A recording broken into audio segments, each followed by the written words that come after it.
En Chile 2025, las campañas presidenciales marcan un momento clave. Más allá de las encuestas, los debates y los programas, hay una dimensión crucial, el género. ¿Cómo están siendo representadas las mujeres? ¿Cuál es el papel de los medios? ¿Y cómo se está viendo este liderazgo? ¿Se promueve o se obstaculiza? La representación política desde una mirada de género va más allá de contar cuántas mujeres hay en competencia, sino cómo son vistas, narradas y juzgadas.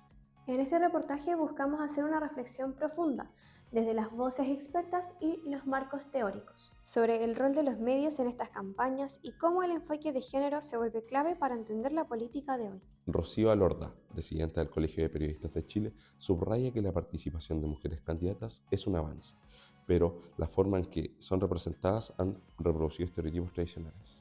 La buena política es aquella mujer que tiene mucha capacidad de empatía con el resto, más allá que la empatía sea un valor humano que todos necesitamos para vivir en sociedad, ¿no? Pero que se le exige mucho más a las mujeres. Yo no veo que se le exija empatía al señor Kass, yo no veo que se le exija amabilidad, dulzura al señor Kaiser, ¿no? Pero sí a las mujeres es un elemento constituyente de su ethos político, la empatía y la capacidad de vincularse amablemente con su entorno social. La prensa y las franjas electorales tienden a destacar aspectos de la vida personal de las mujeres como si su valor político estuviera anclado a su rol maternal o su vida familiar. Esta tentación, ¿no? Como por tomar ciertas características bastante arraigadas a los estereotipos de género respecto a las candidatas principalmente, ¿no? Pienso, no sé, en una candidata Jara que es muy dialogante, es muy amable, es como una Michelle Bachelet II, un poco más joven, quizás como con otra lectura política, pero un poco como en el mismo formato, ¿no? Como de una cercanía muy maternal. Sin embargo, Alorda también observa otro fenómeno, la visibilización de nuevas masculinidades, como el caso del candidato Vinter, quien presenta su paternidad como parte de su liderazgo. Esto podría abrir nuevas formas de comprender el poder político desde un enfoque más integral y equitativo. Edgar Morin advierte que el pensamiento simplificador es uno de los grandes enemigos del conocimiento, y en la política no es la excepción. Cuando los medios nos presentan a una mujer candidata, nos presentan solamente desde su lado emocional. En cambio, si nos presentan a un hombre, solamente nos presentan desde su lado ejecutivo. Están simplificando la complejidad humana y política de cada figura. La vida cotidiana, como nos dice Morin, está llena de tensiones, contradicciones y matices.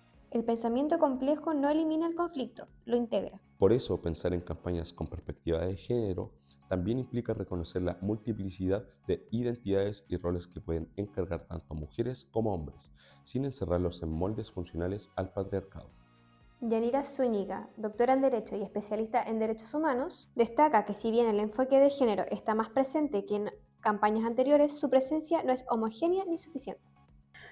Bueno, lo más habitual es que en las campañas de izquierda, y eso tampoco se altera demasiado en esta campaña presidencial, aparezcan más nítidamente los enfoques más comprometidos con el acceso a la justicia de las mujeres, pero también hay algunos de los elementos de estos discursos que más en el marco de las agendas políticas conservadoras o de derecha también están apuntando a reformular algunos elementos del acceso a la justicia de las mujeres, pero puestos en clave más de derecha. La ausencia de propuestas concretas sobre género en algunos programas es una señal de que aún se considera este tema como algo sectorial o secundario, cuando en realidad atraviesa toda la vida social y política de un país. Chimamanda Ngozi, en su célebre ensayo El peligro de la historia única, nos advierte sobre las narrativas que reducen a las personas a una sola identidad. En el caso chileno, la mujer política es frecuentemente narrada como una figura maternal, empática, cálida, pero rara vez como estratégica, firme o visionaria, sin ser castigada por ello. Se invisibiliza la diversidad dentro del mismo género.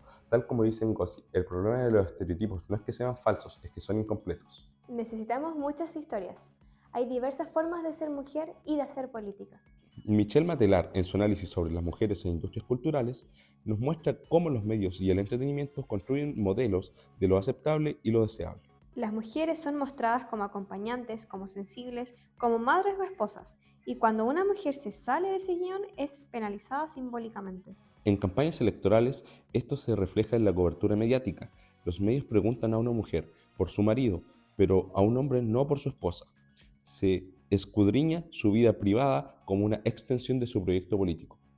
Esta forma de representación no es inocente, moldea la opinión pública y por tanto los resultados electorales. Por eso, cambiar las industrias culturales es parte de democratizar el poder.